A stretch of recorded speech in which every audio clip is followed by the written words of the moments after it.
Why observation is most important in spiritual world and material world both.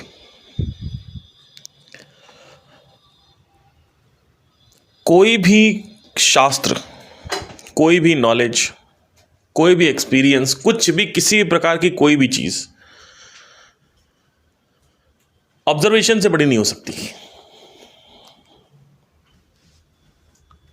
Observation is the pinnacle of spirituality और observation is the pinnacle of material world success. Nothing in this world, जो भी achievers हैं बड़े बड़े, they are indirect observers. That means that they don't know that they are observing, but they are observing. मतलब वो observe कर रहे हैं, उनको पता भी नहीं. Because they know how to do things, but they don't know what is going behind the mind, because they don't observe the mind, so they don't know that how they are successful.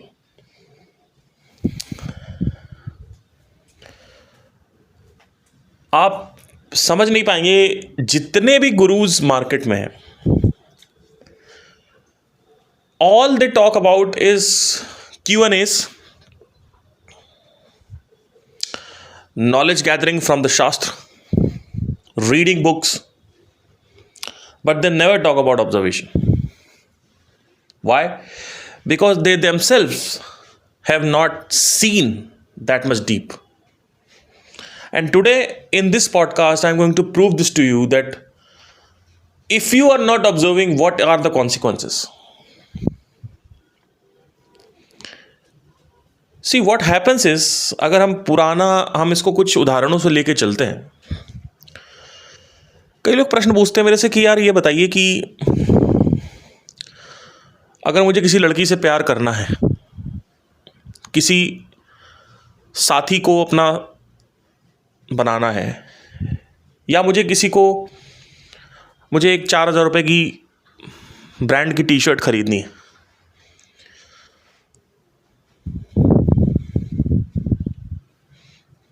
तो मैं चाहता हूं कि मैं इससे बाहर आ जाऊं. लेकिन अल्टीमेटली बार बार अंदर से एक उत्तेजना पैदा होती है कि ठीक है, रोकने का प्रयास कर रहे हैं, बट कहीं ना कहीं एक उत्तेजना है कि शायद वो मिल जाए तो कुछ.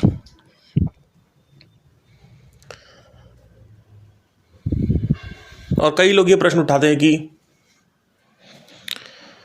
आत्मज्ञान प्राप्त करने के बाद क्या बाहर उत्तेजना होना बंद हो जाएगी? किसी चीज़ को पाना है, कोई वस्तु पदार्थ, उसको हासिल करना, उसको प्राप्त करना है. तो कई बार ऐसा होता है कि एक कहानी है, मैं अपनी ही कहानी बताता हूँ. तो years back what happened was, when I started in spirituality, before that I had huge problems in my life. Huge suffering, huge mental depression, stress, anxiety, whatever you want to call it as. So right from the age of 14-year-old, I started getting this sense of loneliness or sense of void inside me. Because of that क्या होता था कि अंदर ही अंदर illusions पैदा करता था mind मेरा, कि अभी मुझे कंप्यूटर चाहिए, फिर कंप्यूटर मिल गया, फिर वाइस सिटी खेल लिया, सैन एंड्रियास खेल लिया, अब मुझे बाइक चाहिए, फिर बाइक पे घूम लिया इधर उधर थोड़ा बहुत.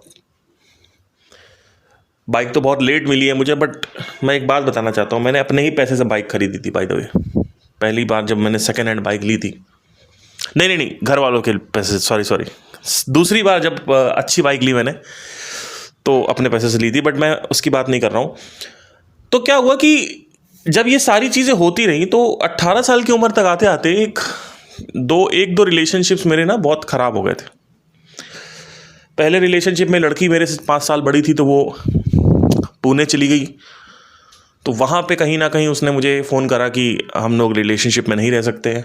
वो मुझसे इतना अटैच नहीं थी, क्योंकि मेरे साथ क्या इंटेंसिटीज़ होती थी कि अगर मैं किसी के साथ 10 दिन रुक जाऊँ, तो मुझे 10 दिन में उससे मोहब्बत हो जाती थी.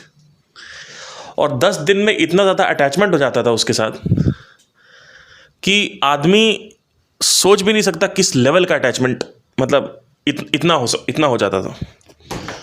अब लड़कियों को क्या है, जो स्त्रियां होती हैं उनको टाइम लगता है अटैचमेंट होने में, क्योंकि उनके लिए वो एक भूख नहीं है, क्योंकि पता नहीं क्यों नहीं है। अब उसका रीज़न है कि मम्मी पापा से ज़्यादा प्यार मिला है, या फिर वो इमोशंस का सागर खुद ही होती हैं। तो मेरे साथ क्या हुआ था, जब मैंने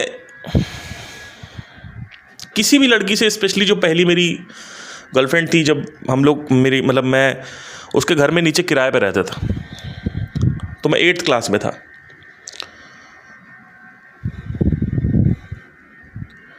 मेरे मार्क्स कम आते थे, तो मेरी मदर ने कहा कि आप ऊपर पढ़ाती हैं वो, आप उनसे पढ़ लीजिए। तो 2-3 लोग और भी आते थे, 1-2 बच्चे और भी आते थे, तो मैं भी जाता था, मैं पढ़ता था उनसे। She was 20 year old, I was at that time 14-15। सो धीरे धीरे करते करते क्या हुआ कि मैं ऊपर जाता रहा और उनसे मिलता रहा, बातें भी करता था, थोड़ा इधर उधर की ये वो। और एक्चुअली एक दिन उन्होंने मुझसे बोला कि तुम अपनी एज के हिसाब से ना बहुत ज़्यादा मैच्योर हो। जब मैं उनसे बातें करता था तो आई वॉज रियली मैच्योर, लाइक घर में इधर उधर जब दोस्तों से या कहीं भी, तो मैं उसको बिहेव करता था ऐसा कि जैसे कि मैं बिल्कुल मैच्योर नहीं हूँ। लेकिन जब मैं बात करता था तो क्या हुआ कि एक दिन उन्होंने बोला कि आप बहुत मैच्योर हैं। और ऐसे हम बात करते रहते थे रोज़। सुबह मैं शाम को जब भी क्लास करता था, बात करते रहते थे, फिर नीचे आते थे, फिर ऊपर बात करते थे, नीचे आते थे। फिर क्या हुआ, धीरे धीरे फ़ोन पे बात होना चालू हो गई कि मैं नीचे, मेरा एक फ़ोन था, मैं उससे कॉल करता था तो वो कॉल उठाती थी ऊपर, और हम बात करते रहते। तो एक दिन क्या हुआ कि मैं ऊपर पढ़ने गया उनसे, तो हमारी क्लास थी, पता नहीं शाम को होती, आई थिंक मोस्ट प्रॉब्ली शाम को ही होती थी। तो पहली बार जब मैंने, कहते हैं ना पहला प्यार, इश्क, व्हाटएवर जो भी था, तो मैंने उनका हाथ पकड़ लिया बिना कुछ, ऐसे वो पढ़ा रही थी तो मैंने उनका हाथ पकड़ लिया ऐसे, क्योंकि उनके मुझे हाथ बहुत छोटे छोटे हाथ थे, हाथ बहुत अच्छे लगते थे उनके मुझे। And one of the best features in her was like her hands. So I held her hand. And उसने प्रतिरोध नहीं किया, उसने resist नहीं किया. So she kept the hand as it is. Like she didn't उसने flinch नहीं किया या muscle twitch नहीं किया, whatever जो भी कह सकते हो. So she didn't do it. And I was just मुझे ऐसा लगा कि यार मिल गया जो मिलना था, एक अंदर से एक सेंस ऑफ फुलफिलमेंट आ रहा था। वॉइड था मेरे अंदर, बहुत बड़ा वॉइड। और जब भी मैं किसी से भी बात करता था तो वो अगर लड़की हो तो मैं उस रूप में आ जाता था कि मैं 25 साल का इंसान हूँ या 32 साल का इंसान हूँ, 30 साल का इंसान हूँ, तो मैं वैसे बात करता था, लोगों के जज्बात समझता था। 15 साल की उम्र में जैसे कोई कुछ बोल रहा है कि यार मेरे साथ ये हो गया, फलाना उसने मेरे को छोड़ दिया, मुझे अच्छा नहीं लग रहा है, उसने ऐसा कैसे कर दिया, तो मैं उनको सुनता था, उनको समझता था। मुझे एक सेंस था कि इसके अंदर एक जैसे वो कुछ परिस्थिति बताते थे, कोई सिचुएशन बताते थे, तो मुझे लगता था यार कि I can understand, I can feel her, I can feel him, whatever. So शायद उसकी वजह से she got attracted to me, because बाद में लेटर जब मेरे को काफ़ी सालों बाद मुझे रियलाइज़ हुआ कि मैं कैसे, हाउ कैन शी। दूसरी चीज़ ये भी थी कि शी टोल्ड मी दैट आप बहुत अच्छे लगते हो एट द एज ऑफ 15। तो वो भी एक था, पता नहीं क्या सीन था, लेकिन मोस्ट प्रॉब्ली मेरे हिसाब से इंटेलेक्चुअल मैच्योरिटी की वजह से शायद उसने कहीं बोला ऐसा। तो I held her hand and then one day later, 2 days later, I told her that I am in love with you. And she took 3-4 days, 5 days to listen and to contemplate. And then 5-4 days later उन्होंने बोला कि yes, I think I am also in love with you. सो वो एक start हुआ and then उसके 2 महीने बाद उनको जाना था पुणे PGDM करने। तो हमारा वही हुआ, मेकआउट और वो सब होता स्टार्ट हो गया। हम कोचिंग कम करने लगे, मेकआउट ज़्यादा करने लगे। तो उनकी मम्मी अगर घर पे नहीं रहती, उनके फादर पता थे नहीं थे, लेकिन हम लोग मेकआउट करते थे। So first time I kissed her, first time I like lot of things were happening, like not sex but make-out.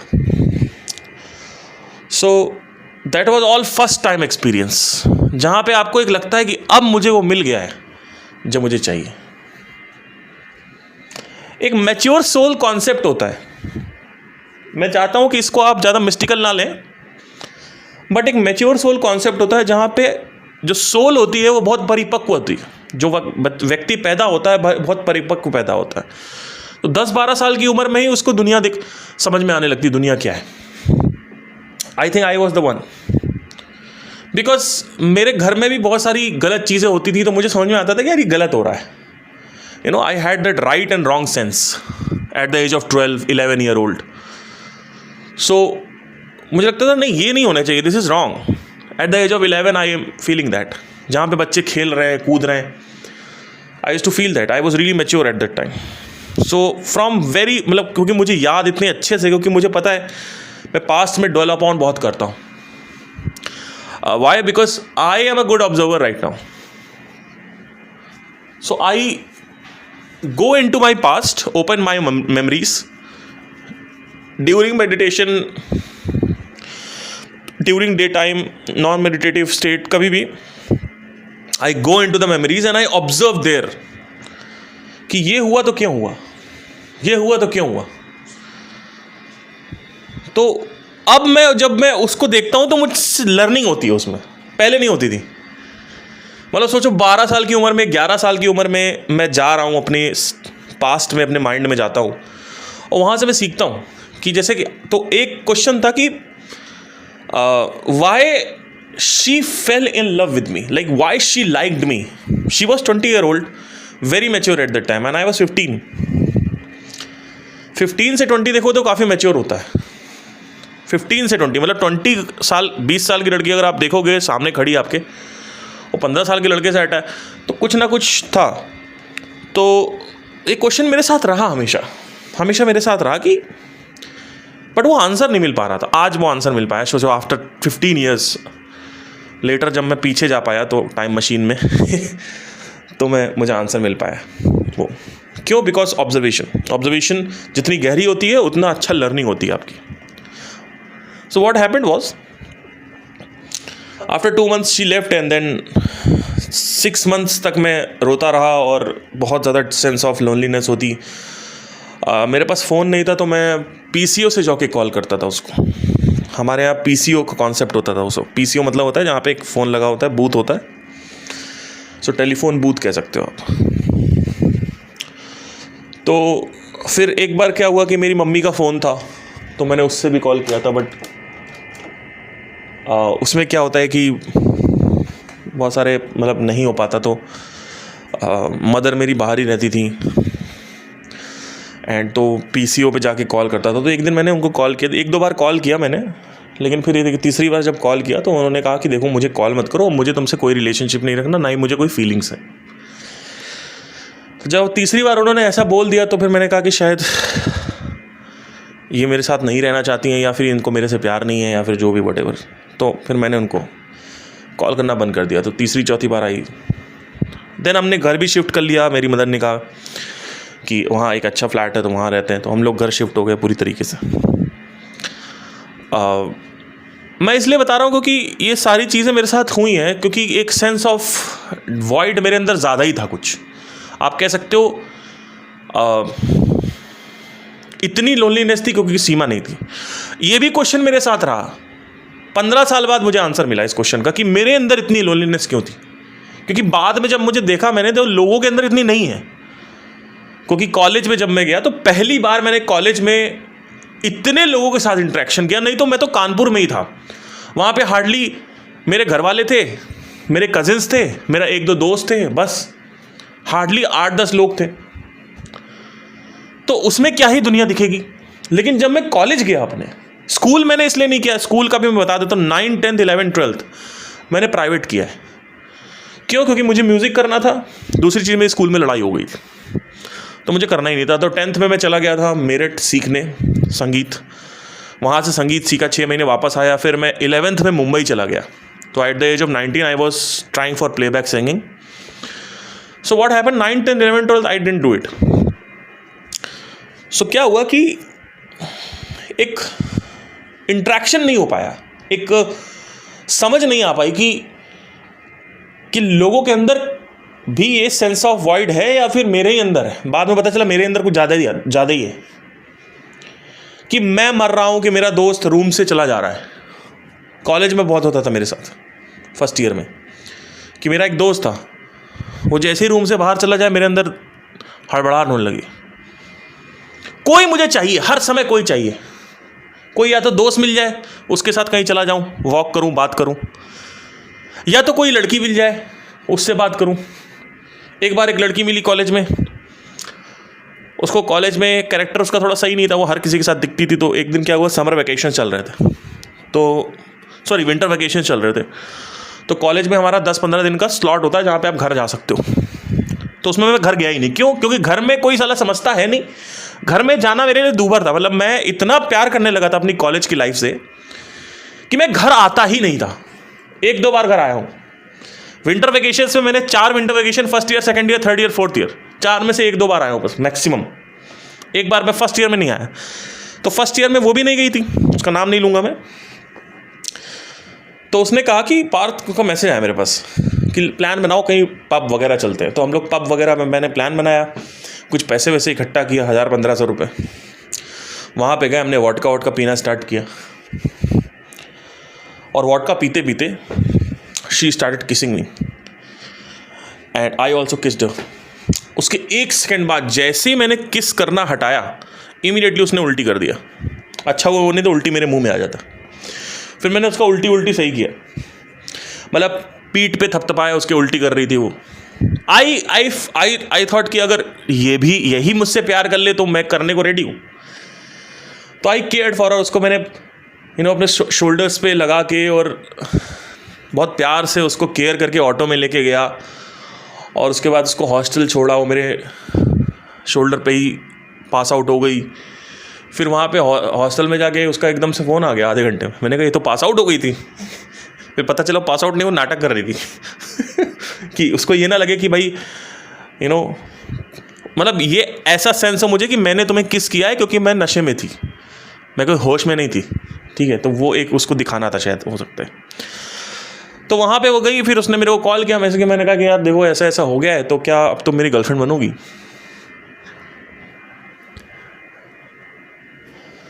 वो कहती हैं एक किस क्या हो गया तो गर्लफ्रेंड क्या बन जाना है यार इसमें। मैंने कहा देख लो अगर तुम कर पाओ तो, वैसे तो मैं सीरियस भी हो सकता हूँ अगर तुम चाहो तो। कहती है ऐसा ऐसा कुछ नहीं है, ये सब भूल जाओ। तो फिर 1-2 बार ऐसे मिलने की कोशिश करी, फिर उसने कहा कि नहीं इससे नहीं मिलेंगे, ये थोड़ा सा ना ज़्यादा सीरियस हो जाता है। तो ऐसे ही फिर एक और लड़की थी, मैंने फिर ये गई, फिर एक और उसके 2-3 महीने बाद एक और लड़की, उसका नाम अगेन मैं नहीं लूँगा, उसकी शादी हो गई एक अभी। मेरी मतलब बात नहीं होती, कुछ बहुत पहले से कांटेक्ट टूटा हुआ है। सो कॉलेज में जब मैंने फर्स्ट ईयर में अगर आप देखेंगे तो मैं सितंबर या नवंबर की बात है, मैं गाना गा के नीचे उतरा, और वो पहले से मेरी बात होती थी उससे। तो हम लोग मेस में जब भी खाना वाना खाते थे तो मेस के ऊपर ही वो एक उसका हॉस्टल था, वहाँ रहती थी, शारदा हॉस्टल। तो शारदा हॉस्टल में रहती थी वो, तो वहाँ पे उसके नीचे मेस था। तो मैं खाना वाना खाने आता था, उसको कॉल करता था कि आप नीचे आ जाओ, हम लोग वॉक करते हैं। तो वो जब भी धीरे धीरे बातें स्टार्ट हुई तो वॉक करा। फिर 3rd ईयर में थी वो, मैं 1st ईयर में था, अगेन मैच्योरिटी। सो वॉक करते रहे, और हम लोग पूरा वॉक करते, बातें करते थे, वॉक करके लंबा वॉक करते थे। तो कैंपस हमारा बहुत अच्छा है, तो हम लोग पूरा थ्रू आउट द कैंपस हम जाते थे। एक सॉलिट्यूड वाली प्लेस है, वहाँ पे जाके बैठते थे, बातें करते थे। तो ऐसे ही करीबन चलता रहा 1-1.5 महीने। तो 1-1.5 महीने बाद मैंने कहा कि I think I am getting feelings for you और समथिंग लाइक दैट। और उसने फिर मेरे को कहा कि तुम पागल वागल हो गए हो क्या, देखो तुम मेरे साथ घूम सकते हो, तुम मेरे साथ हम लोग घूम सकते हैं, बीचेस जा सकते हैं, हम लोग रेस्टोरेंट्स जा सकते हैं, खाना पीना खा सकते हैं, हम लोग कुछ भी मतलब सारी चीज़ें कर सकते हैं, लेकिन I don't want you to be serious, okay, I don't want to go into any relationship because. और वो अपनी कहानियाँ बताती थी कि जैसे मेरा एक बॉयफ्रेंड था, वो मुझे ना सुबह 10 बजे अगर मैं बोलूँ तो 10 बजे सुबह नाश्ता के लिए बाइक ऐसे खड़ी कर देता था आके सामने हॉस्टल के, और 10 बजे नीचे खड़ा हो जाता था और मैं 10:05 या 10:10 पे निकलती थी, हम लोग रोज़ नाश्ता करते थे। अगर मैं उसको बोलूँ 11 बजे आना, 11 बजे खड़ा है, 9 बजे आना तो 9 बजे खड़ा है। और ये मैं आपको रियलिटी बता रहा हूँ, ऐसे ही आपको कन्वर्सेशन मिलेगी जब आप बातें करोगे ना लड़कियों से, तो ऐसे ही कन्वर्सेशंस मोस्टली होती है कि मेरा पुराना बॉयफ्रेंड तो ऐसा था ना कि 9 बजे मैं बोलूँ तो 8:45 बजे आ जाता था और बाइक लगा खड़ा रहता था। फिर मैंने उसको छोड़ दिया। क्यों छोड़ा? चेप हो रहा था ज़्यादा, व्हाटएवर जो भी था। तो लड़कियों का शुरू से रहा है, क्योंकि लड़कियों के पास एक तो इमोशनल बहुत लेट होती हैं, 3-4 महीने लगता है उनको इमोशनल होने में।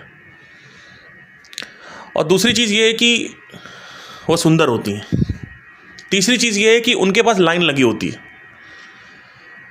चौथी चीज़ ये है कि उनको प्यार करना नहीं करना is like button for them. अगर उनको लग रहा है, उसके ऐसा नहीं कि प्यार हो गया, उनके साथ ऐसा नहीं होता है। ये सुन लेना ध्यान से, बहुत बड़ी बात बता रहा हूं। ये सब जितने भी डायलॉग बोले लड़कियां आपके सामने, लड़के को पहली बात तो 5वीं चीज और बता देता हूं, लड़कियां सामने वो चीज नहीं बताती जो अंदर है। और मेरे से बड़ा ऑब्जर्वर है ही नहीं लड़कियों को लेके। दुनिया की सबसे बड़ी पीएचडी मैंने लड़कियों में कर रखी, इसीलिए तो मैं बाहर आ पाया उनसे। इसीलिए I was success in to this entire game.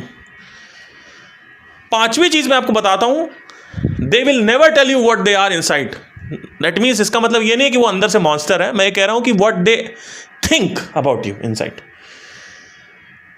They have the switch. जब वो स्विच ऑन करेंगे तो प्यार होगा, जब स्विच ऑन ऑफ रखेंगे तो प्यार नहीं हो सकता, नहीं हो सकता, नहीं हो सकता। ये इमोशनल पावर जो है ये लड़कियों के पास होती है। वो जिससे चाहेंगे उससे उनको प्यार होता है। आपके साथ क्या है, आप कोई भी आपसे अच्छे से बात कर ले, थोड़ा बहुत आपको लगे अरे यार लड़की थोड़ी अट्रैक्टिव है, बस आपको प्यार हो जाता है। At least I was one of them. सो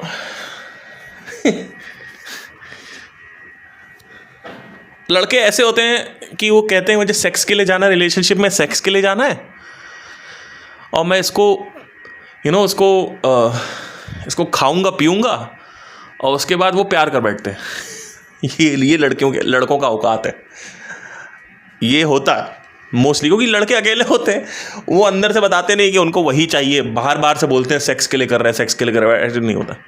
लड़कियों के साथ क्या सीन है, तो वही उसके साथ भी सीन था कि शी टोल्ड मी, देन मैंने उससे बोला कि आई थिंक हम पिछले 2 महीने से इतना साथ में घूम रहे हैं और आपकी आंखें बहुत अच्छी हो रही है, व्हाटएवर जो भी है। सडनली नहीं बोला, मतलब ऐसे बोलता रहता था उसको। एंड मैं एक बार ट्रेन से घर आ रहा था वापस, तो मैंने ट्रेन में उसको कॉल किया। मैंने कहा बहुत तकलीफ़ हो रही है मुझे, आपने तुमने ऐसा किया मेरे साथ, और प्लीज़ मेरे साथ ऐसा कर लो। तो I started crying, and then she told me on the phone, she told me that what the hell is wrong with you यार, like how can you love me like so fast, and तू पागल है क्या, ऐसे करके बोले। तो मैंने कहा क्या करूँ, मेरे साथ नहीं कंट्रोल हो रहा है, मेरे से हो रहा है आपका।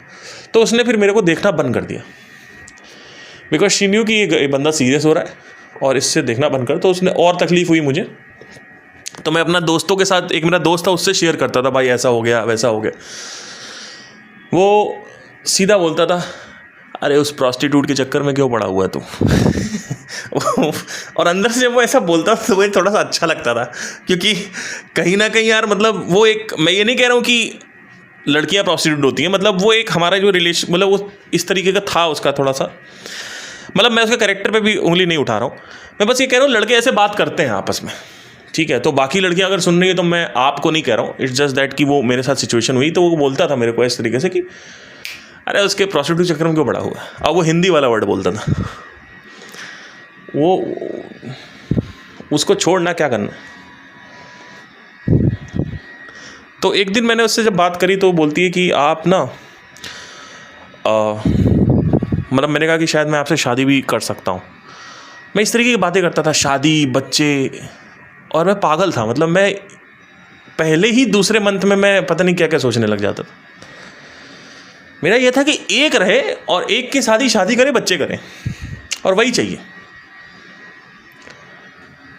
एक गलतफहमी थी मेरे अंदर कि ये अगर बड़े बाल वाले प्राणी मिल जाए, बड़े बाल, लंबे बाल वाले प्राणी जो होते हैं, अगर ये मिल जाए तो शायद वो सेंस ऑफ फुलफिलमेंट आ जाए। तो मैंने उससे बोला कि शादी करना चाहता हूँ। बोलती है मैं तुमसे शादी करूंगी, मैं तो MBBS से शादी करूंगा। और वही हुआ भी, उसने MBBS पे बाद में शादी कर ली, डॉक्टर से शादी करूंगा। ठीक है। तो अब हमारा जो डिपार्टमेंट था वो फिजियोथेरेपी डिपार्टमेंट था, और थेरेपिस्ट अपने फील्ड के महारत होते हैं और ऑक्यूपेशनल थेरेपिस्ट भी अपने फील्ड के महारत होते हैं। वो भी अलाइड साइंस एक्सपर्ट होते हैं, पैरामेडिकल एक्सपर्ट्स होते हैं, लेकिन वो डॉक्टर नहीं होते, सर्जरी नहीं करते। पर कहीं ना कहीं एक डॉक्टर्स को ऊपर देखा जाता है, फिजियोथेरेपिस्ट से डॉक्टर्स को हमेशा ऊपर देखा जाता है। फिजियोथेरेपिस्ट खुद भी डॉक्टर को ऊपर देखते हैं। सो वो चीज़ थी। तो वो ख़त्म हुआ रिलेशनशिप, फिर वो एक हुआ, फिर उसके बाद एक और रिलेशनशिप हुआ जहाँ पे मेरी क्लास की एक बंदी थी। वो थोड़ा लंबा चला था हमारा, 2-3 साल वो हुआ। Then after that I realised that okay, somehow this is not fulfilling that space, somehow this is not the answer. क्योंकि एक तो था कि मुझे इससे निकलना है, चाहे कुछ भी हो जाए। मुझे ये जो चंगुल है, ये जो जाल है ना लड़कियों का, इस जाल से निकलना है। क्योंकि मैं एक ऐसा व्यक्तित्व हूँ कि मैं उसी जाल में बार बार जाके फंसता हूँ। मेरा और कहीं मैं नहीं फंसूंगा ना। आप मुझे नशे में फंसा सकते हो, मेरा नशा कभी इतना डोमिनेट नहीं किया मेरे को, कभी नहीं। कि मैं पी रहा हूँ तो पीता ही चला जा रहा हूँ, और गांजा और ये सब कुछ मैंने किया फर्स्ट ईयर में, लेकिन कभी मेरे को वो जमा नहीं, वो मेरे को पकड़ नहीं पाया। मेरे को सिर्फ एक ही चीज़ होल्ड करती थी, वो है लड़कियाँ। और नॉट लड़कियाँ, सेक्स पार्ट भी नहीं था। मतलब मैं I had first time sex when I was 26, और ये सब मैं आपको बात बता रहा हूँ 19 ईयर 20 ईयर ओल्ड की, 21 ईयर ओल्ड की। So but although I have lot of makeouts मैंने बहुत सारे किए हैं right from the age of 14। सो वो चीज़ था मेरे साथ। मैं देखो, आप लोग सोच रहे हो इतना सारी चीज़ें पर्सनल ये बताते हैं, पर्सनल कुछ नहीं होता, सबकी ज़िंदगी में ही हो रहा होता है। There is nothing called as personal. आपका पर्सनल दूसरे का पर्सनल सेम ही है, समझने की कोशिश करिए। You know everybody has their, like वो बोलते हैं कि हमारे हमने कब सेक्स किया वो प्राइवेट रखना चाहिए, पहला सेक्स। अरे तो एक बात बताओ, पहला सेक्स बहुत सारे लोगों का लेट होता है, या बहुत अर्ली होता है, या मिड में होता है। तो इन 3 पॉसिबिलिटीज़ में ही तो सारे लोग जी रहे हैं। और क्या है, आप जो कुछ कर रहे हो वो क्या कोई बहुत अलग है क्या? सारे वही तो करते हैं, उसी मुंह से छी करते हैं, फिर उसी मुंह से क्या क्या करते हैं, है ना, कि अरे छी क्या पड़ा हुआ है, फिर उसी मुंह से पता नहीं क्या क्या करते हैं, है ना। तो ये दोगलापन है इंसानों के बीच में। ऑल दो इसके बाद भी जब मेरे साथ ये हुआ तो मैं इस पूरे के पूरे चंगुल में फंस जाता था। ये पूरे का पूरा जो जाल है मैं इसमें फंसा। नशे में नहीं फंसता था मैं कभी भी नशे में नहीं फंसा हूँ, ना ही मैं एंटरटेनमेंट में फंसता हूँ कभी, मूवीज़ वगैरह। मेरा जो मेन फंसने का क्राइटेरिया है वो यही है। तो उस वक्त क्या हुआ, जब मेरे साथ ये हुआ तो कई रिपीटेड बेकार रिलेशनशिप्स हुए, क्योंकि गलत लड़कियों का साथ लिया था। तब 23 साल की उम्र में जब मेरे को पहली बार अगस्त में पता चला कि एक और मार्ग है जिससे मुक्ति हो सकती है इस संसार से, तो मैं रेडी था सुनने के लिए। तो जो लोग क्वेश्चन करते हैं कि आत्मज्ञान कर लें तो क्या संसार छूट जाए, अरे बेवकूफ़, संसार पहले छोड़ना है, ऑब्जर्व करना है। मेरे को ये ऑब्जर्वेशन थी, और जिसको ऑब्जर्वेशन होती है कि संसार में सुख नहीं है, तो क्वेश्चन उठता है कहां है, अब आत्मज्ञान आता है। तो हर चीज ऑब्जर्वेशन से चालू होती है। गरीब आदमी कहता है गरीब आदमी के पास पैसा नहीं है, तो पैसा तो अमीर आदमी के पास भी है। ना गरीब आदमी स्पिरिचुअलिटी में आ रहा है, ना मिडिल क्लास वाला आ रहा है, ना अमीर आ रहा है। अमीर क्यों नहीं आ रहा?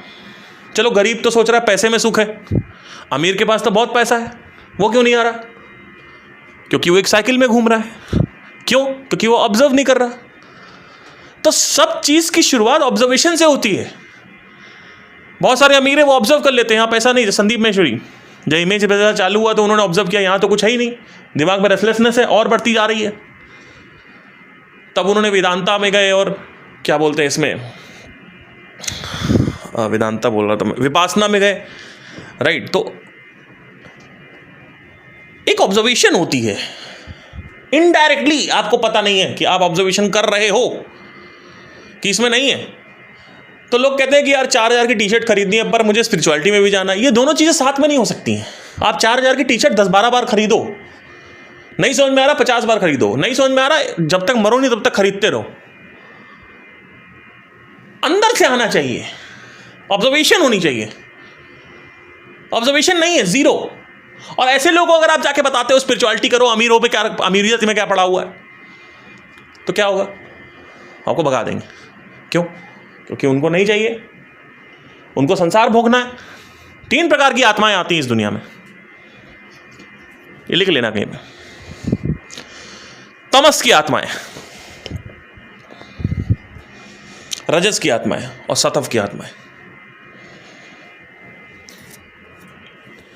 जो तमस के लिए पैदा हुआ है उसको संसार, शराब, नशा, ट्रैवलिंग, लग्जरी कपड़े, लग्जरी ये वो, नशा, प्लेजर सीकर। दूसरा व्यक्ति इंटेलेक्चुअल प्लेजर सीकर, वो भी प्लेजर सीकर है। इंटेलेक्चुअल प्लेजर क्या होता है? जब आप कुछ क्रिएट करते हो। एक म्यूजिशियन है, वो A.R. रहमान बनना चाहता है, तो A.R. Rahman is a pleasure Sikar. Shahrukh Khan is a pleasure Sikar but intellectual. Elon Musk is a intellectual pleasure Sikar. जब आप कुछ करते हो, उसको बनाते हो और उसमें कुछ सक्सेस मिलती है तो एक डोपामिन हिट मिलता है, एक सेंस ऑफ फुलफिलमेंट आती है कुछ टाइम के लिए। इसीलिए आप इलॉन मस्क को ऑब्जर्व करेंगे तो एक के बाद एक नए इनोवेशन। तो हमेशा स्टीव जॉब्स भी इनोवेशन की बात करते थे। कोई भी व्यक्ति जो रजस पे जी रहा है वो इनोवेशन की बात करेगा। उसको पैसे से कोई लेना देना नहीं है, उसके पास बहुत पैसा पड़ा हुआ है, वो दुबई में जाके 1000 लड़कियों के साथ संभोग कर सकता है, लेकिन वो चेतना वहां नहीं गिराता अपनी, क्योंकि वो करके देख चुका है, उसमें कुछ है ही नहीं, उसको मजा ही उसमें हिट आ रहा है। जब आप पैसा कमाने लग जाते हो, एक के बाद एक हिट मिलता है आपको, तो वो हिट और जो सेंसरी हिट है वो उससे बहुत बड़ा होता है। इसलिए वो व्यक्ति जो है वैश्यागर्द नहीं होता, इसलिए वो व्यक्ति जो है वो नशा नहीं करता है, इसलिए वो व्यक्ति जो है वो नशा उसको पकड़ नहीं पाता, वैश्या उसको पकड़ नहीं पाती, सेक्स नहीं पकड़ पाता, फूड भी उसको नहीं पकड़ पाता है। तो व्यक्ति चेतना को ऊपर उठा पाता है। आप कॉर्पोरेट एम्प्लॉय हैं, आपकी कोई मेंटल क्रिएटिविटी का इस्तेमाल नहीं हो रहा है, तो ऑटोमेटिकली आप क्रिएटिविटी कहां करोगे? सेक्स में करोगे।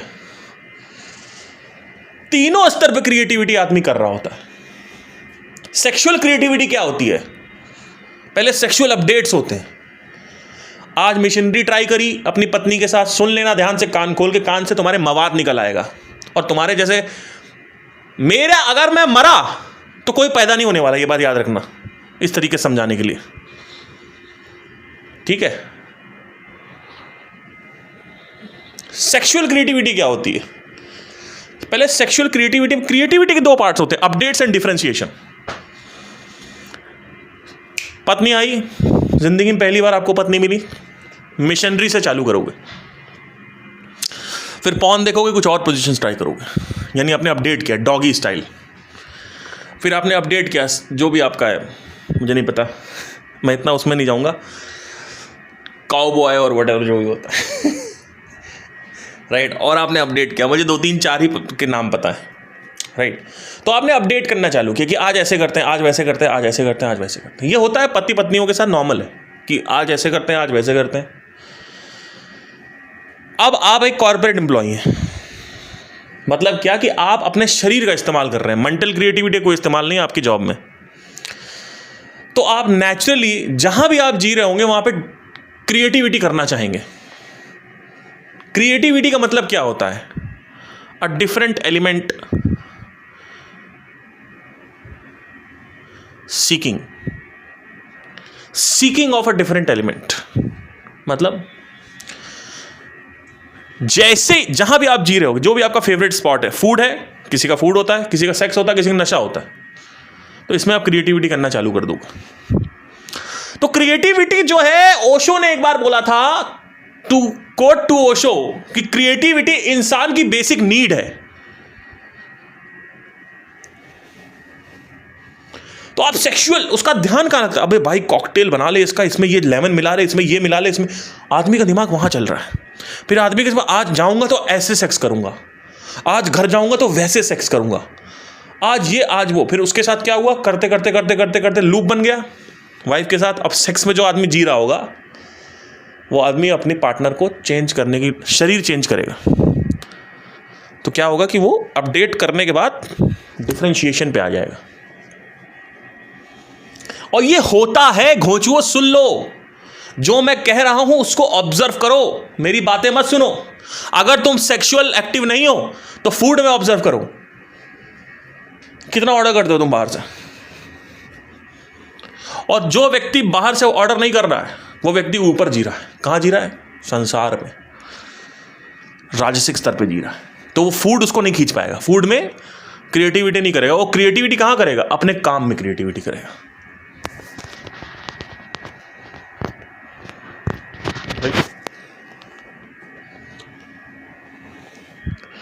तो क्रिएटिविटी एक बेसिक नीड है। आप क्रिएटिविटी 3 स्तर पे कर सकते हो। आप सात्विक स्तर पे कर सकते हो, जो कि अभी मैं कर रहा हूं, जहां पे आप कुछ ऐसा देख रहे हो, ऑब्जर्व कर रहे हो। एक्चुअली ऑब्जर्वेशन यहां पे भी होती है, लेकिन अब मैं बहुत डीप कैसे जाऊं यहां से।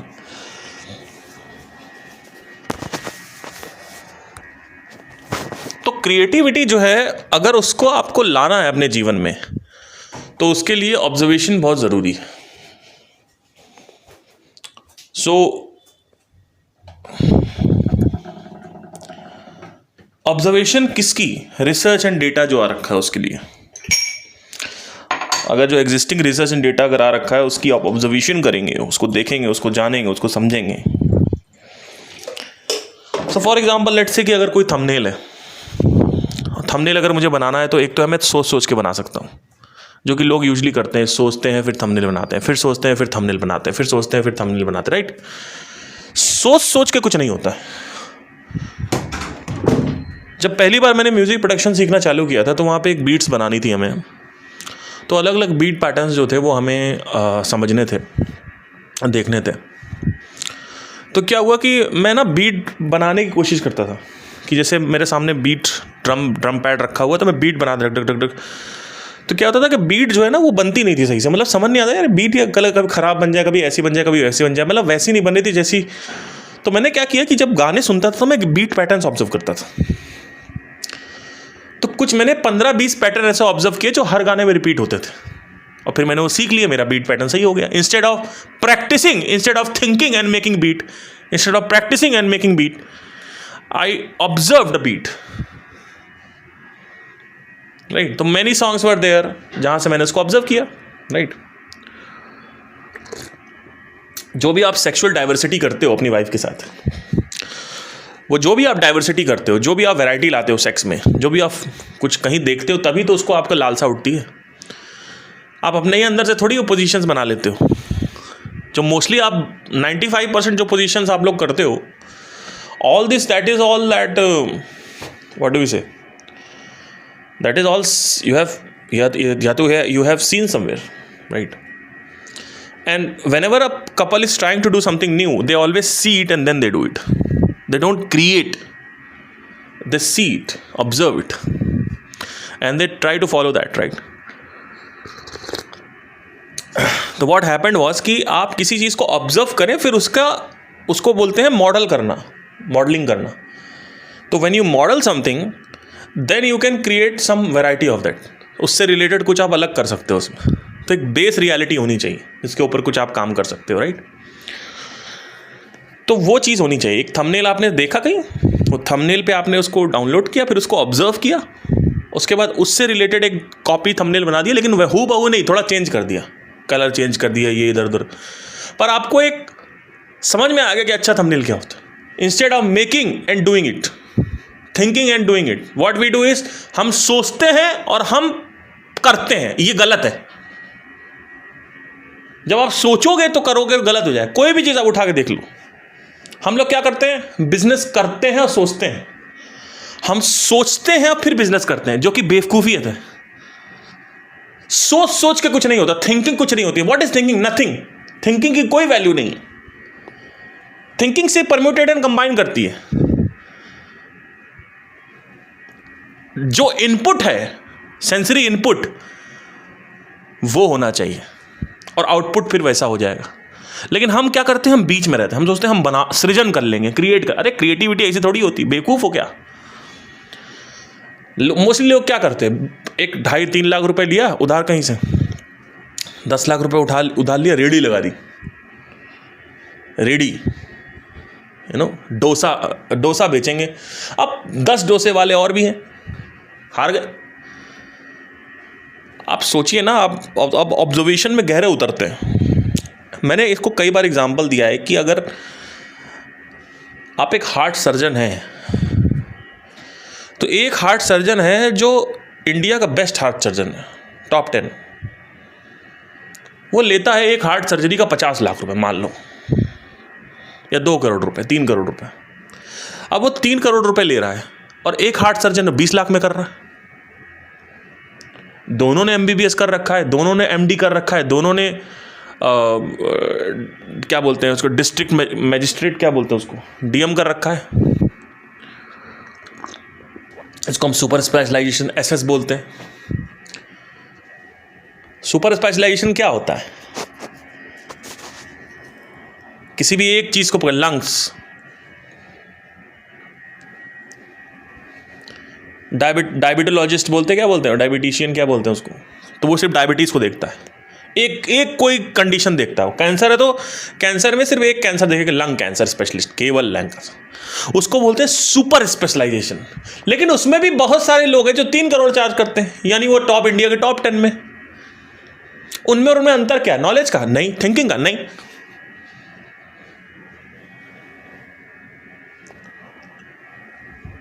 जो 3 करोड़ चार्ज करता है वो अच्छा ऑब्जर्वर होता है, इसीलिए वो ऑब्जर्व कर करके कुछ ऐसी चीजें देख लेता है जो दूसरे नहीं देख पाते।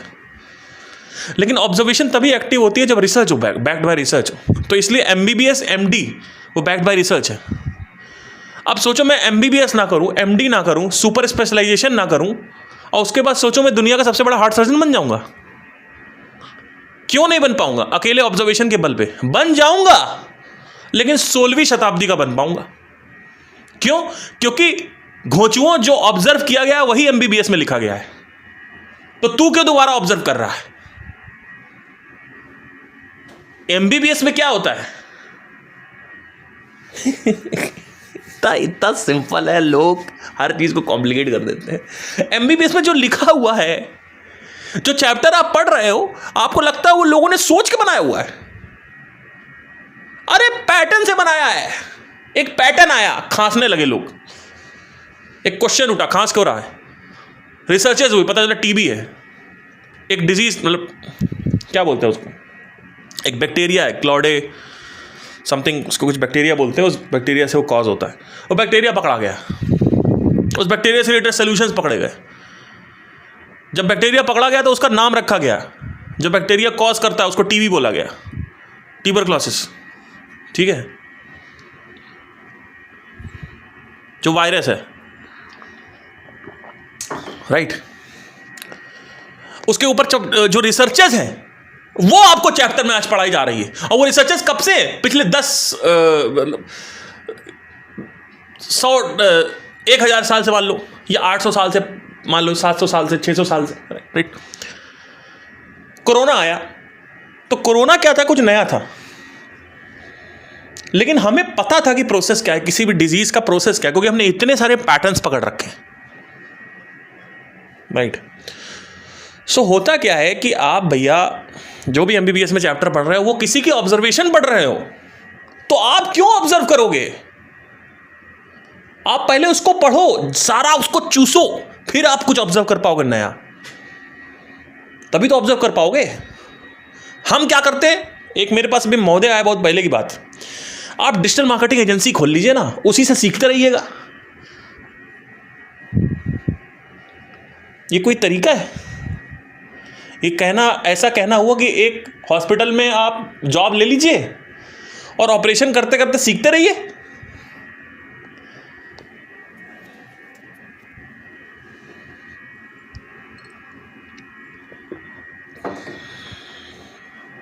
ऑपरेशन करते करते कोई हमारा ऑपरेशन कर देगा एक दिन।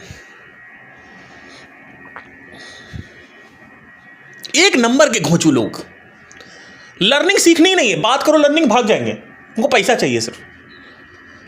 उनको यही नहीं पता है कि अगर आप लर्निंग, अपने आप को एक अच्छा लर्नड पर्सन नहीं बनाओगे, व्हाट इज लर्निंग नहीं समझोगे, व्हाट इज ऑब्जर्वेशन नहीं समझोगे, तो आप पैसे नहीं कमा सकते। ये उनको समझ ही नहीं आता है। मैं उनको बैठा के लर्निंग समझाता हूं, वो भाग जाते हैं वहां से। उनको करने की पड़ी हुई, उनको बिजनेस रेडी खोलनी, रेडी अरे खोल, कर करके सोच सोच के करेंगे। Action in thinking, zero output. क्योंकि जो कुछ भी आप एक्शन ले रहे हो वो अपनी सोच पे ले रहे हो। अब एक व्यक्ति है, उसने पिछले 800 साल से रेडियां लगा रखी हैं, आप पहले उसकी बातें सुन लें थोड़ा सा, तो जहां आप फंसेंगे आपको आंसर ऑलरेडी मिल गया। अब आपको 2.5 लाख रुपए रेडी लगाने की जरूरत नहीं है, पहले ही आपको आंसर पता है कि ऑब्स्टेकल्स क्या आने वाले हैं बिजनेस में। तो क्या होता है, कई बार ऐसा होता है जब मैं कोई कहीं फंसता हूं अपने बिजनेस में कहीं पर भी, तो मैं क्या करता हूं कि instead of I put my money inside, what I do is I start exploring the answers of that question one at a time. I start observing that. First I observe the pattern. So it's all about pattern. There is always a pattern. क्योंकि pattern वो मेरे साथ जो होता है वो, जैसे एक पैटर्न आपको बताओ तो सिंपल पैटर्न है, how to beat the competition in business. ये एक पैटर्न है, ये क्वेश्चन नहीं है। पैटर्न क्या है कि मेरा बिजनेस जब मैं चालू करता हूं तो क्या होता है, कुछ सालों बाद या कुछ महीनों बाद और लोग आ जाते हैं और वो मेरा मार्केट ले जाते हैं। ये एक पैटर्न है, एक प्रॉब्लम है, उस प्रॉब्लम को मैं पैटर्न कहना हूं, तो pattern is a problem. Write down, observe the pattern first. So it all starts from observation of the pattern. We call it as a problem also, but I call it as a pattern. So there are a lot of instances जहां पे उसको problem नहीं कह सकते हो, right? You can call it as a problem, but it is a pattern. The universe works in the pattern. So observe the damn pattern. क्या है pattern? Medical store खोला, 50 मेडिकल स्टोर और खुल गए, क्या करें? तो प्रॉब्लम क्या है? 50 मेडिकल स्टोर और खुल गए, ये प्रॉब्लम नहीं है। प्रॉब्लम क्या है? सुनो ध्यान से, प्रॉब्लम क्या है? ये भी प्रॉब्लम नहीं है। प्रॉब्लम क्या है?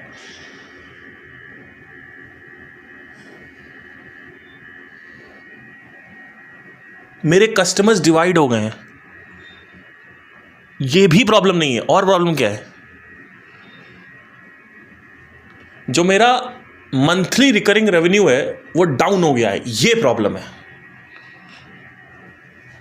किस वजह से डाउन हो गया है? कस्टमर्स डिवाइड हो गए। कस्टमर्स क्यों डिवाइड हो गए? देखो लेयर, कस्टमर्स क्यों डिवाइड हो गए? मेडिकल स्टोर बहुत सारे खुल गए।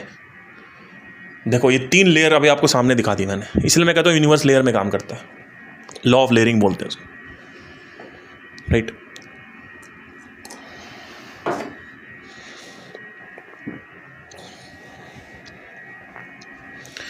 अब instead of putting some money on something, you buy a book or you write down or frame down that question. Don't buy a book now. Write down the question. What is the question of that pattern? उस pattern से संबोधित question होगा। क्या question है वो? Question ये है, how to beat the competition in medical store business. ये थोड़ा स्पेसिफिक है, थोड़ा और जूम आउट करोगे तो how to beat the competition in business, simple. क्योंकि हर जगह पैटर्न दिखेगा आपको, चाहे मेडिकल स्टोर हो। इट्स नॉट दैट बिकॉज कि आपका मेडिकल स्टोर खोला इसलिए, कहीं भी आप रेडी लगाओ, डोसा लगाओ, बताशे लगाओ, पानी पूरी लगाओ, कुछ भी लगाओ, कहीं पर भी आलू की दुकान लगाओ, केले की दुकान लगाओ। अब होता क्या है, जब आप इस तरीके की केले की दुकान, इतने सारे मेडिकल स्टोर होते हैं, तो आपका बिजनेस कमोडिटी बन जाता है। कमोडिटी क्या होता है कि वो बिजनेस जो डिफरेंशिएट कर रहा हो प्राइस पे, कि मेरा सस्ता है यही तो होता है। मेरी मेडिकल स्टोर 20% ऑफ है मेरे मेडिसिन पे, मार्जिन कट जाते हैं। आप थोड़ा और मार्जिन सोचो, चलो 15% मार्जिन था, आपने काट के 12% कर दिया। भाई 100 रुपए की दवा पे आप 110 रुपए कमा रहे थे, खरीद आपको पड़ी 100 रुपए, लागत आपकी 100 रुपए थी, 110 कमा रहे थे। कंपटीशन की वजह से आपने क्या किया, 105 कमा लेते। कंपटीशन, कस्टमर तो मेरे पास आएगा, तो आपने सोचा अब एक और आया फन्ने का, वो कह रहे 104 में बेचेंगे। अब तो कस्टमर क्या करता है, कस्टमर जाता है और डिफरेंशिएट करता है प्राइस पे। इसीलिए आपको हमेशा प्राइस मॉन्गलर्स मिलेंगे। कितने का दे रहे हो? हाँ अच्छा, 50 रुपए का। तुम कितने का दे रहे हो? ओ 40 की चूड़ी है। ओ तुम कितने का दे रहे हो? ओ 30 की चूड़ी है। ठीक है भैया, पैक कर दो। घोंचू लोग, तीनों घोंचू है। कस्टमर तो घोंचू है ही है, बिजनेस बड़ा, जो चूड़ी बेचने वाला वो सबसे बड़ा घोंचू है। क्यों? क्योंकि उसको पता ही नहीं है कि ऑब्जर्वेशन की वैल्यू क्या है।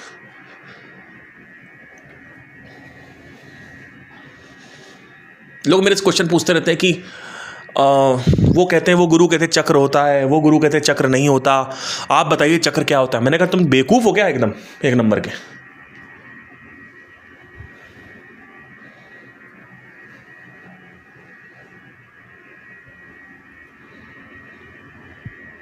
फिर वही क्वेश्चन गलती कर रहे हो। अगर मैं बोल देता होता है तो क्या करोगे? देखो लोग, अभी मेरे पास लोग आते हैं ना, मैं क्या बताऊं आपको, इतना एक गहरा, इतना ऑब्वियस है। लोग इतने बड़े बेवकूफ है जिसकी उनको पता ही नहीं है कि वो बेवकूफ है, अपने आप को बहुत स्मार्ट समझते हैं। जब मैं इंटरेक्शन करता हूं ना, मेरे फ्री इंटरेक्शंस होते हैं वीकली तो मैं सिर्फ ये नहीं ऑब्जर्व कर रहा था, बहुत सारी चीजें सीख रहा होता हूं। तो लोग क्या करते हैं,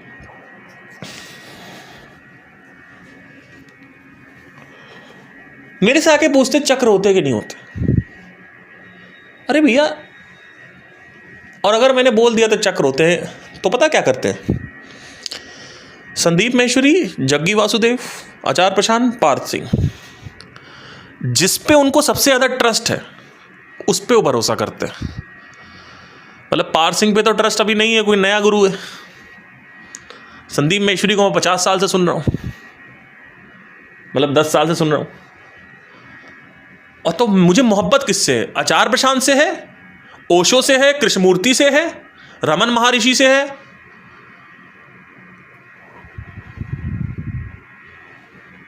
जग्गी वासुदेव जी से है, संदीप महेश्वरी जी से है। मुझे मोहब्बत किससे ज्यादा है? आप देखो, इस जिससे उनको मोहब्बत होती है वो साला उसको मानते हैं, सत्य का कोई लेना देना नहीं है। लोग कहते चलो इनसे पूछते ये क्या बोलेंगे, और जब मैं बोलता हूं हां होते हैं या नहीं होते, तो वो अगर मेरे से मोहब्बत करते तो मेरी बात मानते हैं। इस तरीके से ये मार्केट, ये ग्रेविटी की तरह सत्य है, ये चेंज नहीं हो सकता। आप सुनो मेरी बात ध्यान से, जैसे ग्रेविटी चेंज नहीं हो सकती है, मार्केटिंग ये कहती है कि हाँ हमें पता है कि लोग ऐसे ही बिहेव करते हैं, लेकिन आप इस बिहेवियर को चेंज नहीं कर सकते। क्यों? क्योंकि लोग घोंचू हैं। क्यों? क्योंकि सेंसेस बाहरी हैं, बहिर्मुखी, अंतर्मुखी नहीं है। सेंसेस अंतर्मुखी नहीं, जब सेंसेस अंतर्मुखी हो जाएंगे तो उनको ये सब चीजें क्लियर हो जाएंगी।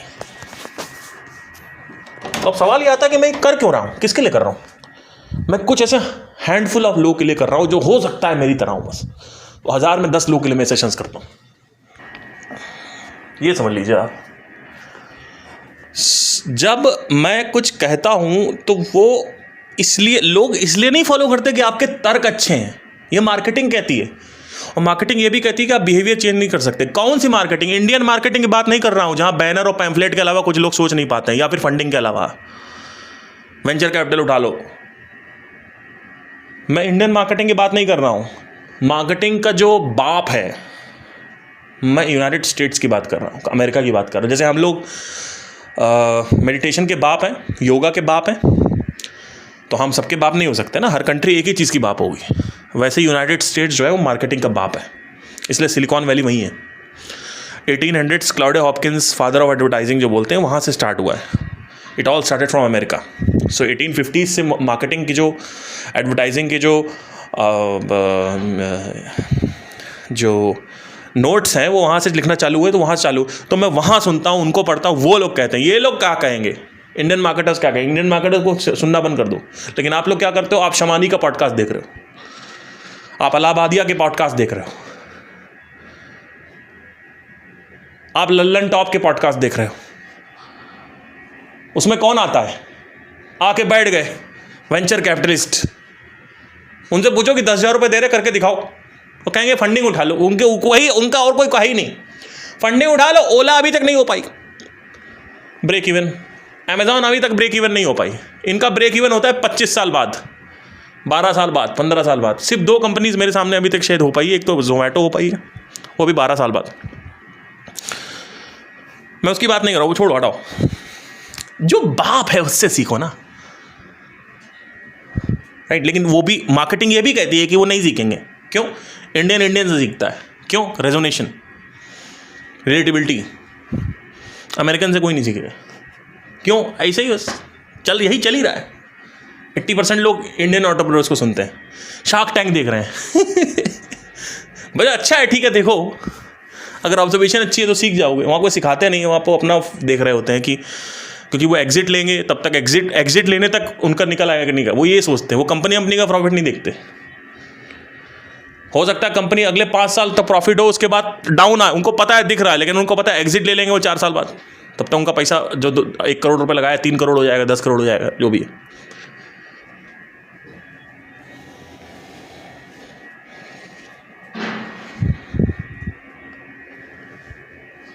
अभी ये क्या नाम है इनका, फ्लाइंग बीस्ट, गौरव तनेजा, मैं उनका देखता हूँ ब्लॉग्स कभी कभी।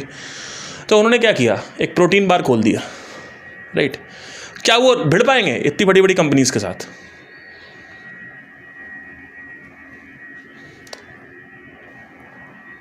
प्रोटीन जो पाउडर है वो कितने लोग बेच रहे हैं?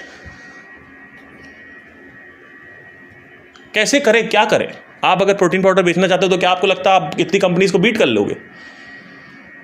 आ गए ना उसी क्वेश्चन पे, how to beat the competition in protein powder.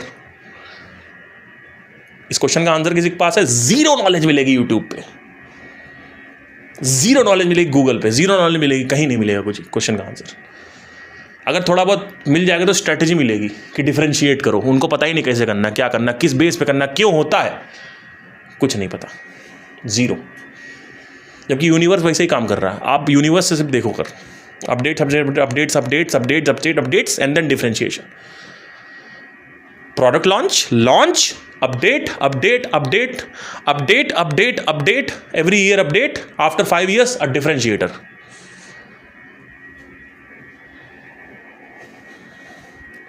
Anyway, मैं इतना उसमें बिजनेस में नहीं जाऊंगा, बस मैं कहूंगा कि स्पिरिचुअलिटी में भी यही होता है। जैसे आप कहते हो चक्र होता है कि नहीं होता, अरे चक्र अगर आपको होता है और नहीं होता तो आपको ऑब्जर्वेशन करनी पड़ेगी। इसलिए मैं कहता हूँ साउंड ऑफ साइलेंस जो है उसके बेनिफिट जब तक आप रीप नहीं करोगे, आपको साउंड ऑफ साइलेंस का तवज्जो नहीं दिखेगा। अभी रिसेंटली एक सेशन में आए तो उन्होंने बोला कि साउंड ऑफ साइलेंस का मैंने संदीप का सुना, फिर मैंने आचार का सुना, फिर कंफ्यूज हो गया, फिर एक दिन आपका टाइप किया तो आपका आया। मैं कहा हाँ क्या हुआ? फिर कहते हैं आपने कहा तो चलो ठीक है, एक आदमी कह रहा है तो उन्होंने एक बात बोली कि एक आदमी बस और कह दे कि साउंड ऑफ साइलेंस अच्छा है, होता है, जेन्युइन है, तो मैं करना चालू कर दूंगा। मतलब सोचो वो वैलिडेशन। ऐसे ही लोग काम करते हैं। टॉक ऑफ द टाउन क्या चल रहा है, ये कोई तरीका नहीं होता है। तरीका क्या होता है? फिर उन्होंने कहा मैंने ऑब्जर्व किया, जब मैंने करना चालू किया तो मेरे अंदर कुछ बॉडी में सेंसेशंस उठे, कुछ हुआ, तो मुझे लगा हाँ कुछ तो है ये। अब मुझे नहीं पता ब्रह्म है या नहीं है, लेकिन कुछ तो है। तो मैंने कहा हुआ ना? कहते हैं हाँ। तो मैंने कहा आप करोगे? कहते हैं हाँ। तो अब करना चालू करते हैं। प्रत्यक्ष प्रमाण। पतंजलि चीख चीख के चिल्ला रहे हैं हमारे सामने, प्रत्यक्ष के आगे प्रमाण नहीं। 3 टाइप की नॉलेज होती है, प्रत्यक्ष प्रमाण, आगम प्रमाण, अनुमान प्रमाण। आगम प्रमाण होता है जो थ्योरेटिकल नॉलेज है, एग्जिस्टिंग नॉलेज, वो भी पढ़ना बहुत ज़रूरी है। तो लोग कहते हैं कि हम स्क्रिप्चर्स पढ़े तो हम अपना एक्सपीरियंस, अरे पहले पढ़ो चुपचाप, नहीं पढ़ो तो मेरा सुनो, मन नहीं करा कहीं तो सुनो, कुछ तो करो। तो आगम प्रमाण, एग्जिस्टिंग नॉलेज, थ्योरेटिकल। देन होता है अनुमान। अनुमान आपका मन तभी फेंकता है जब आपके अवचेतन मन में आगम पड़ा हो। रिपीट करें, आपका मन अनुमान तभी फेंकता है जब आपके अवचेतन में आगम पड़ा हो। एक एमबीबीएस डॉक्टर गेस कर सकता है कि ये वाली ब्लेड यहां पे लगानी है, जबकि एमबीबीएस में आज तक भले ही नहीं सिखाया हो, लेकिन वो डिफरेंशिएट कर पाएगा कि आज तक ऐसा मुझे सिखाया गया, लेकिन मैं ऐसा भी करके कर सकता हूं। क्यों? क्योंकि उसके पास आगम पड़ा हुआ है। एमबीबीएस की नॉलेज और प्रैक्टिकल नॉलेज और थ्योरेटिकल नॉलेज पड़ी हुई है, जो सिखाया गया है, जो आज तक रिसर्चेज आई, ऑब्जर्वेशंस आई, वो पड़ी हुई हैं। अब वो अनुमान फेंक पाएगा। लोग क्या करते हैं, बाप से पैसा लेते हैं और इधर उधर से फंडिंग उठाते हैं, पर्सनल लोन लेते हैं और बिजनेस करने लग जाते हैं, बिना सीखे हुए, बिना आगम किए हुए। तो क्या हुआ? अनुमान नहीं फेंक पाएगा। और इसी क्वेश्चन का आंसर है कि भाई अगर आप एक एमबीबीएस है, एमडी हैं और मैजिस्ट्रेट हैं, डीएम कर रखा है आपने, सुपर स्पेशलाइजेशन कर रखा है, पता नहीं इसको मैजिस्ट्रेट बोलते हैं, मुझे माफ़ी चाहिए क्या बोलते हैं, बट डीएम तो बोलते हैं, ये पता है। सुपर स्पेशलाइजेशन बेसिकली होता है। और अगर so the observation has to be absolutely understood that कि बिना ऑब्जर्वेशन की nothing is going to help you, right. तो पता नहीं मैं कहाँ था, मतलब कंटिन्यू किया, काफ़ी टाइम बाद पॉज कर दिया था बीच में। सो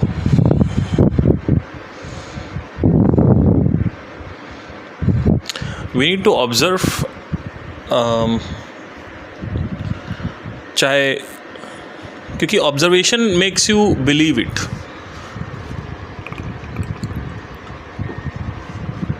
तो अगर जैसे अष्टावक्र गीता है, अगर आप उसमें कुछ भी पढ़ते हैं एंड अगर आप उसको पढ़ के ऑब्जर्व नहीं करते हैं,